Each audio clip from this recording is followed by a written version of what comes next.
বন্ধুরা, আজকে নিয়ে আসছি দুই রাজকন্যার গল্প শেষ অংশ। এখানেই শেষ করছিলাম প্রথম অংশ, তো এখান থেকে দ্বিতীয় অংশ শুরু করলাম। রাজকুমার চলে আসে বাইরে এবং অসুস্থ হয়ে যায়, তার সঙ্গে তাকে নিয়ে যায়। এদিকে রাজকন্যাকে সাজিয়ে গুজিয়ে তারা তৃতীয় রাজকুমারের কাছে নিয়ে যাচ্ছে। ইনি হচ্ছেন ছোট রাজকন্যা। তো ছোট রাজকন্যাকে ছোট রাজকুমারের সাথে দেখা করার জন্য নিয়ে যাচ্ছে এবং সেখানে তারা তার সঙ্গে দেখা করবে। ছোট রাজকন্যাকে পাঠিয়ে দেয় এবং তারা আগলা থেকে দেখে, দুজনের কথা আগলা থেকে এরা শুনছে। তারপর রাজকুমার রাজকন্যার সাথে দেখা করে। তারা একই সাথে অনেকক্ষণ সময় কাটায়। অনেক সময় কাটানোর পর এদিকে রাজকন্যা রাজকুমারকে কামড় দিয়ে চলে গেল এবং সে ব্যথা অনুভব করলো।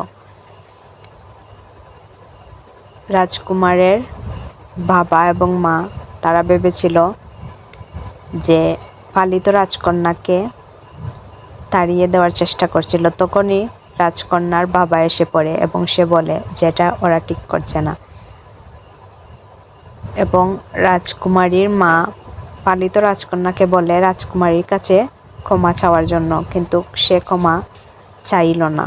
সে বলল যদি ক্ষমা চাইতে হয় তাহলে সে সব কিছু তার বাবাকে বলে দিবে। তখন তারা নিশ্চুপ হয়ে চলে গেল। রাজকুমার এবং পালিত রাজকন্যার দেখা আবার হলো এবং তারা একে অপরকে অনেক মিস করতেছে এবং একে অপরের প্রেমে পড়েছে। তারা অনেকক্ষণ কথা বলল, কিভাবে কি করবে সেটা ভাবছে।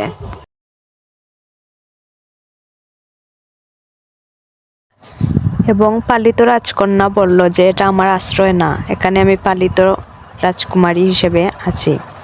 তখন রাজকুমার সেখান থেকে চলে গেল। এদিকে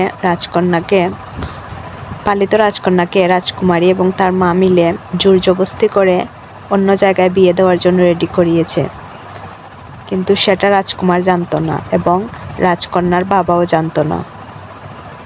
তখন সে বলে যে জোর করে ওকে বিয়ে দেওয়া যাবে না, ও সব কিছু তার বাবাকে বলে দেবে। তখন রাজকন্যা রাজকুমারকে ডেকে আনে এবং সব কিছু বলে দেয়।